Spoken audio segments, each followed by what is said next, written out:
Thank you, producer Katie. We are back. back in San Diego, beautiful Mission Valley, San Diego, California. Welcome to November. So yeah, now you guys know we really do these lives. These are a live thing. We practice what we preach, do live videos. It helps with algorithms, but we practice what we preach. We do. Oh, is that in our title of our video? The practice? That was not meant to happen. So that's how we just share brain.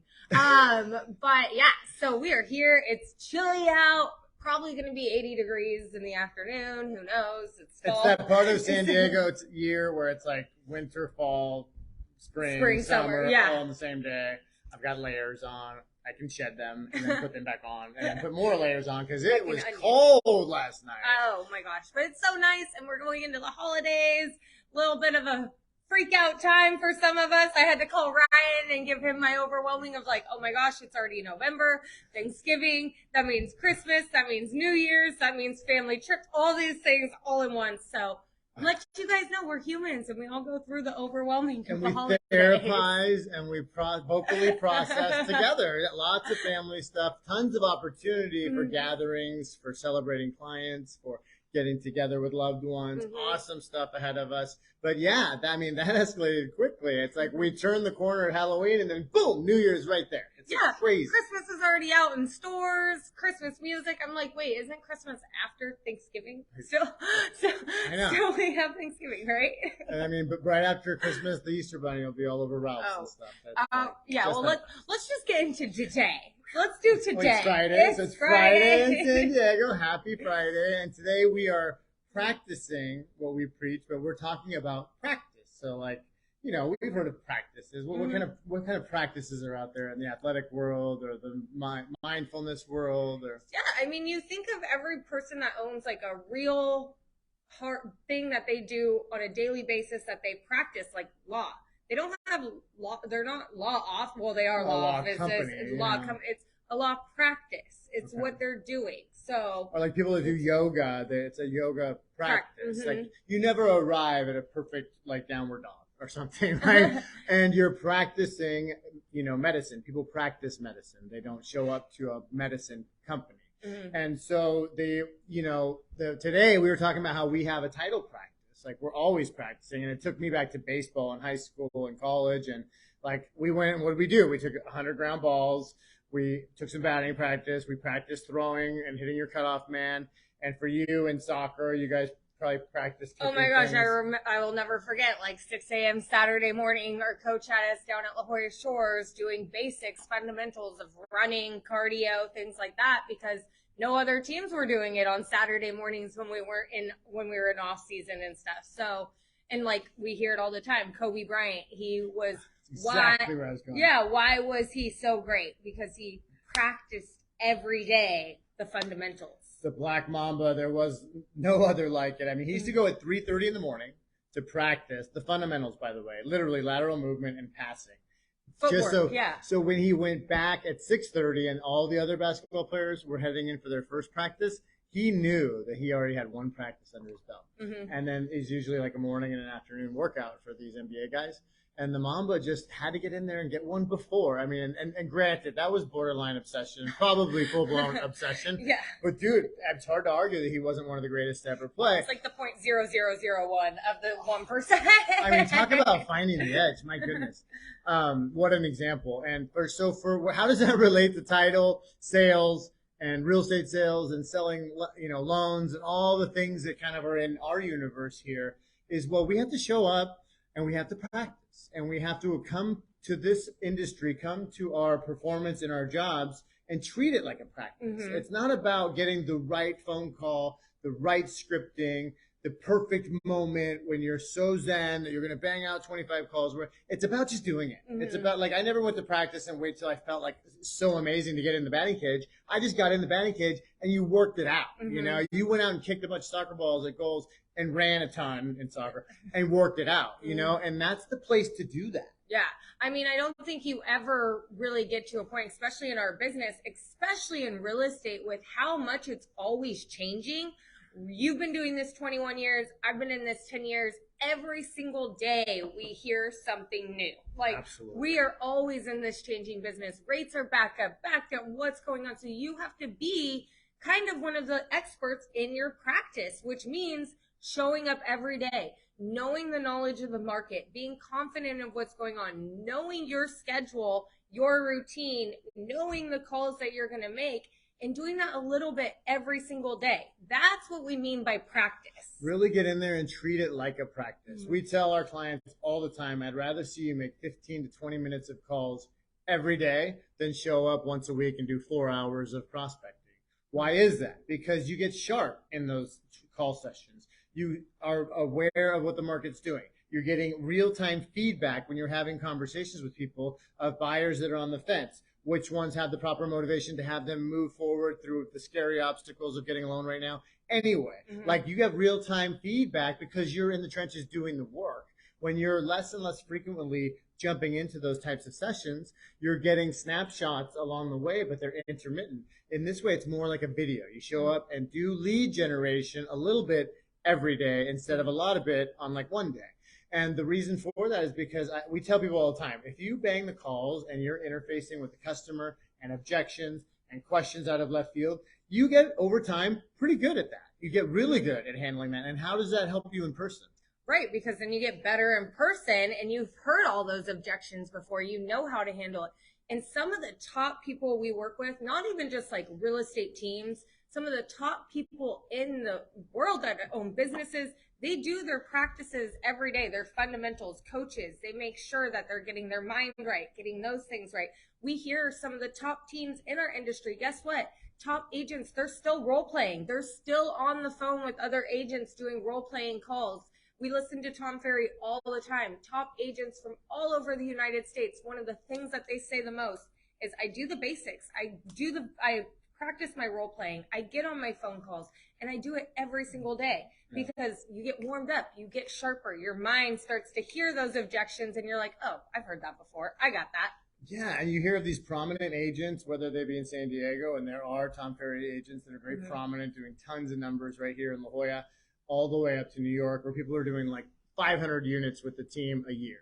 And it's like, man, that guy's in coaching. Like, isn't he kind of there, you know? But then I think, well, gosh, Tiger Woods had a coach. Michael Jordan had a coach. Kobe had a coach. Oprah. I said Oprah. The grand old Oprah had a coach. I think I was trying to mix two names, like, in there. I don't know. Oprah, Tony Robbins. That's coaches have coaches, you know? Like, and so it's nice to see. And one consistent theme is they're all learning. It's like you can never know everything. And even the stuff we learn, how many times do you go back and revisit what you've learned and you missed nuances of it, or you missed major points of it, or you missed all of it, like sometimes I do. So like, they're feeding their brain, not just with positive, like rah-rah stuff, but educational stuff that they can bring into the workplace and really allows them to more concisely and clearly share the message, share the hope that they have for their customer base in this market. And that's exactly what we should be doing. And there's nothing, I mean, I like us. I think we're special, but we're just ordinary individuals that have committed to a certain morning practice to get our minds right, to get our spirits right, to get our bodies right, so we can enter our professional part of our day the best version of ourselves. And since COVID, this is something that as a team we've all kind of implemented. It's become a habit. Like, I'm so out of sorts without my routine. I mean, just to like put it in perspective for you guys, Ryan had surgery on Monday morning at like 7 a.m. in the morning, and he is so live and die by his routine. Katie and I on our team, had to ask him because he got on the Peloton. Katie can see him on the Peloton, and she's like, what are you doing? You had surgery this morning. We had to ask him, like, did your doctor clear that? Like, were you okay? And he's like, I just can't go without my routine. Like, that's so just speaking from somebody who sees the routine, because I have my days where I'm like, nah, I can wait. And then I hear him having surgery and I'm like, oh shit, okay, I guess it doesn't wait. I gotta go.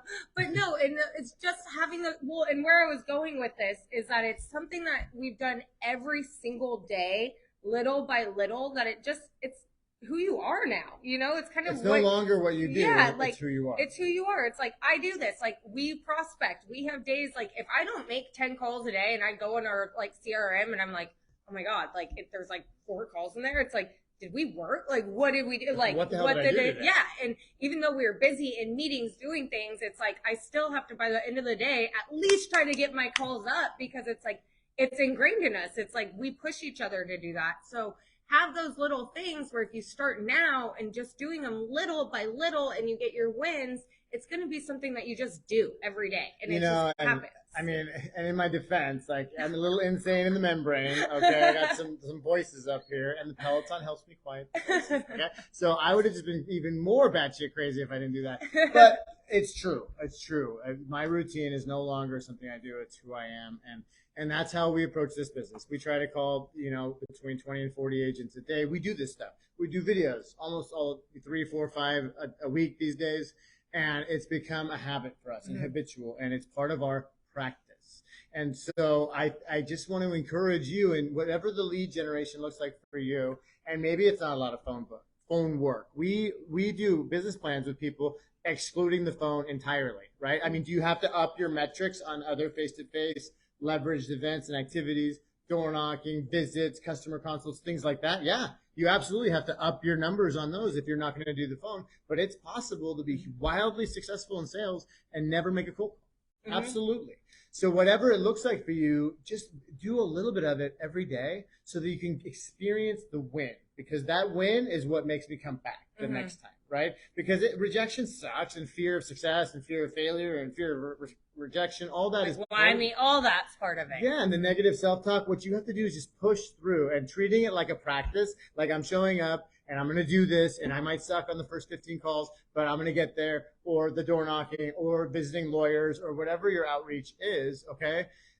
You might suck in the first 5, right? And so, but you'll get through it and work through it, just like in the batting cages. You work yourself into a groove, and then, God forbid, you have a win. You have a question that leads to an appointment that leads to a piece of business, which is usually how it works, right? Questions become closings, and then bam, you're like, man, I got to do this practice thing more. And then you get better and better by doing. I mean, you learn by the activities. So right now we've been urging left and right, people focus on the activities, the results will take care of themselves. So the practice kind of angle and approach, I think, really lends itself to that, to stay in the activities. Well, and something that I heard on a podcast just recently, and this kind of segues nicely into it, like, regardless of the economy, we talk about it all the time. Scoreboard may not be lighting up like crazy like it was a couple months ago, but we have activities. So if you stay in the activities, regardless of what's going on in the economy of the world,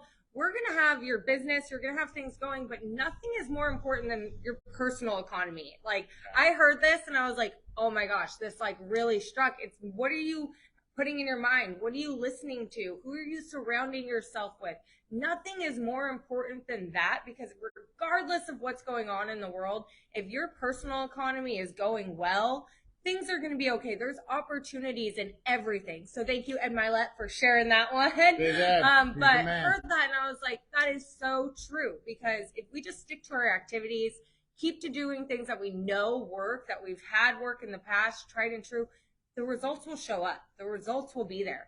And, we talk about it all the time. We know if we're not making calls. We know if things aren't happening, because guess what? There's no results. Like, where, there's nothing going on. Radar, and so to keep that from not happening to you guys, it's just keeping that momentum, small little bites at a time, day by day. Yeah, and I had a great story on Instagram this week. And for all of those of you watching, thank you for the support. But it just said, we are what we consume, not just what we eat. Pizza. If we eat pizza and burgers and tacos all the time, we're going to struggle, right, physically. But if we mixed in some healthy input, we are what we eat. We all know that.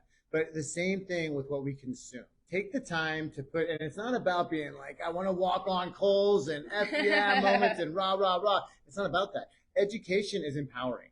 New ideas stretch your brain and allow you to further analyze what you already knew and find new concepts. That's a process. That is a practice, right? So whether it's 15 minutes on Tom Ferry, he's usually very concise, or hour-long, meditation practices with super educational or positive, podcasts, whatever it looks like for you, start mixing some of that in, because if it's all housewives and below deck and live sports all the time, which we love that. That's my recess time for my brain for TV.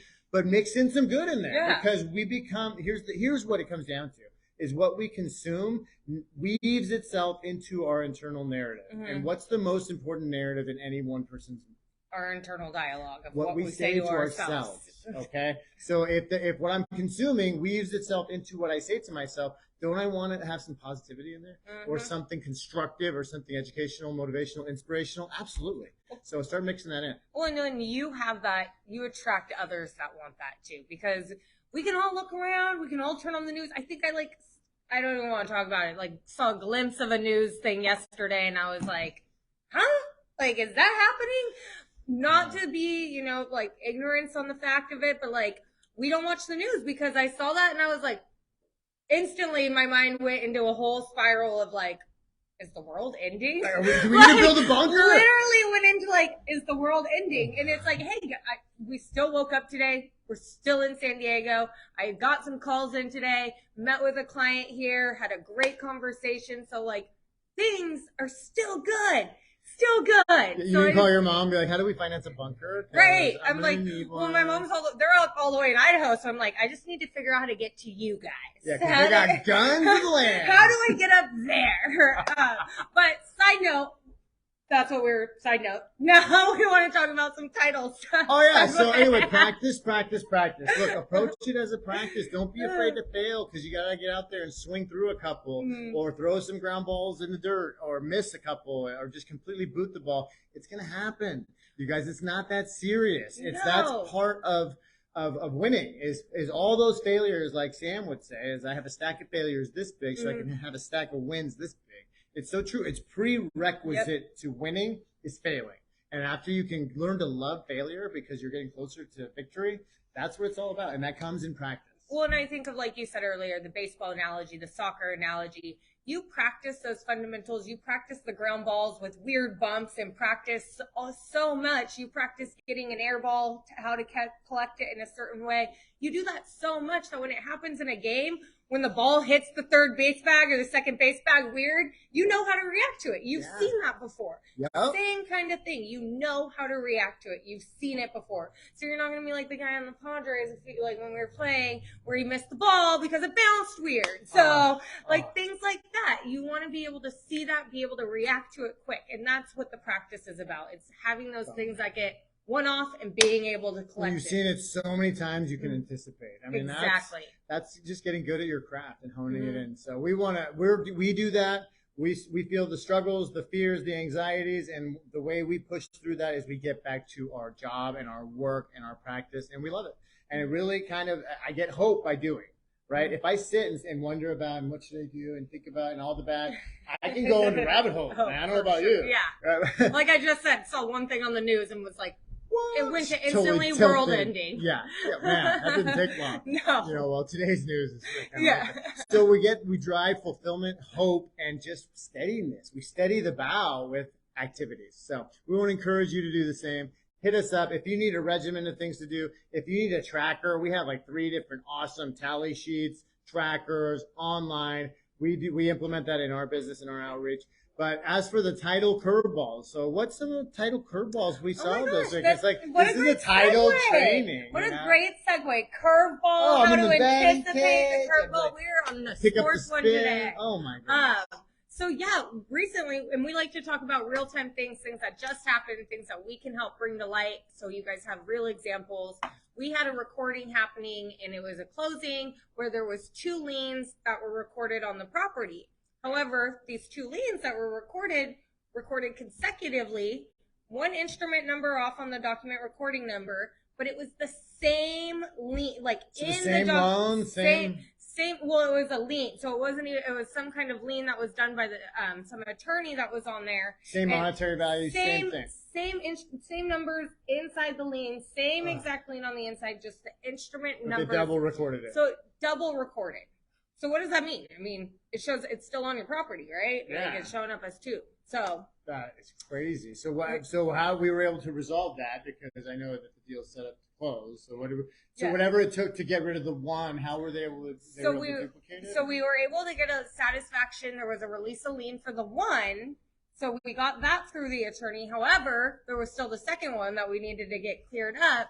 So we were able to get the release of the lien recorded for the one and a full letter and a documentation stating from the attorney that put the lien on the property that it was recorded in error from the county. He has no idea why that second lien was recorded. There should have been no reason for that recording. And basically say, I don't need two, just the one is good. And said he already received his money. It's already been paid off. Same attorney, same everything. So with that, we are able to close and get that lien. So we are able to issue a new policy with that lien removed. I mean, 21 years in title, that's a first for me. And yeah, and typically, you know, in most cases, every lien that's recorded will need to release a lien. Yeah.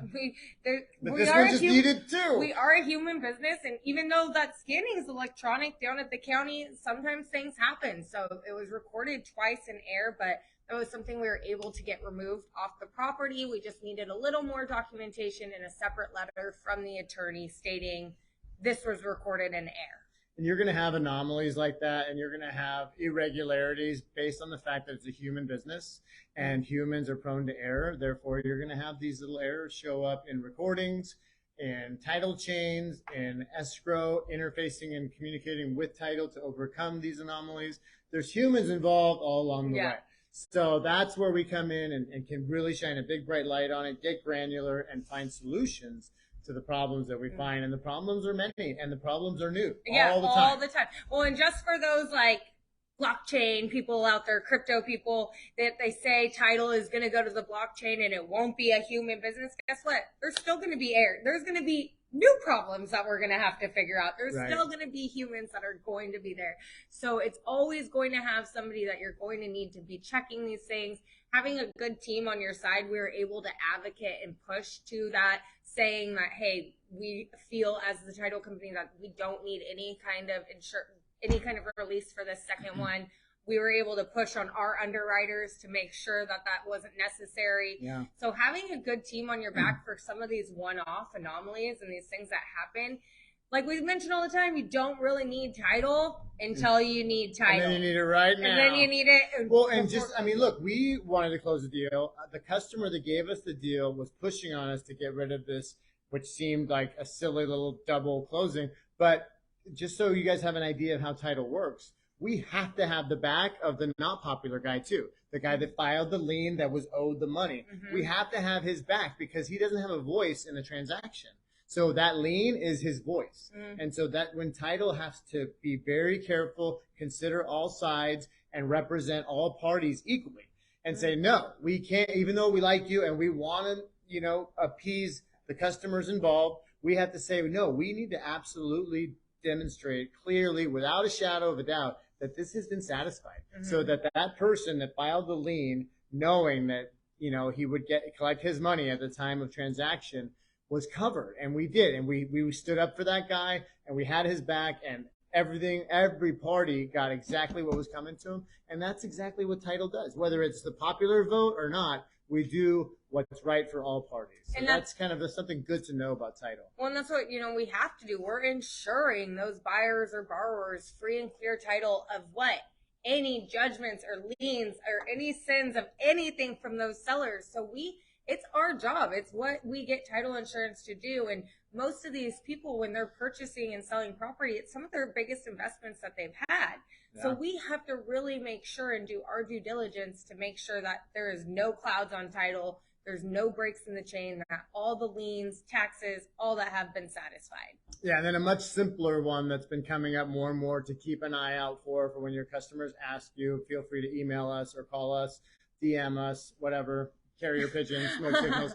Whatever. Is when people are getting their tax bill right now, because I think they're due in December, and there's another line item with another $1,200, $800, $2,200, whatever it is, and it's because of the appreciation. Many of them will tack onto the original bill the appreciation supplemental amount. And then if you don't see that and you just pay your normal tax bill, then they issue a supplemental bill separately. So I didn't know that, but both cases happen. Sometimes they're on the original bill and there's a supplemental. Sometimes they're not on the original, and then they send the supplemental. But we've seen more of them that have included on them a supplemental amount because of the appreciation year over year in our county. So I had a call from a customer, and it looked like an APN number, like an additional APN number. He's like, dude, I don't have two lots, like, or there's not two APNs on one lot here. And so we scrutinized the bill, and it was just a supplemental amount that he was due to the county assessor's office because of the appreciation. So if you guys want a great video on supplemental taxes, we have one from the county that I can send you guys. It's even a kind of a calculator for why your clients, when they come to you and they're questioning why my supplemental price is this much, it's a calculator that explains to them what it is on the appreciation value of where you bought your property to where you're at now, or if anything's changed, refinance, that kind of stuff, because, you know, the county's going to want their money somehow. If they see values are up in your property, they're going to want that somehow. So that's what it is. It's an issued amount of the appreciation value on your property. Yeah. So we have a really cool calculator on the county's website we can send you. So when your clients have any questions about it, send them this and just say, and, you know, have your working knowledge of, you know, it's kind of a good thing because that means the appreciation in your home value has gone up. Right. But on the flip side of it, now the county wants their money of that appreciation. Yeah. And the more conversations you have about supplemental taxes, the more you practice having that dialogue with your customer, and you can educate them. Educate them. Educate them. Education. And it all comes back to practice. So exactly. Full circle here. Full circle. So let us know. Hit us up. We are so grateful to be a part of your guys' teams. And this is what we do. This is what we love. So any questions, any final thoughts? I think that we're going to go and be great. It's the month of gratitude, and we have a lot to be grateful for in this awesome city of ours. Even the Padres losing, we did make it to the championship series. So I'm proud of our Padres, but that's it, man. Keep practicing, keep working, guys. There's good out there to be found, and there's bad too, but what you focus on, you'll see more of. Yeah, so hit us up, guys. We'd love to go over our plans and how we can help you with your practice. So I'm Haley. I'm Ryan. Till next time. Thanks, guys. Bye. Bye.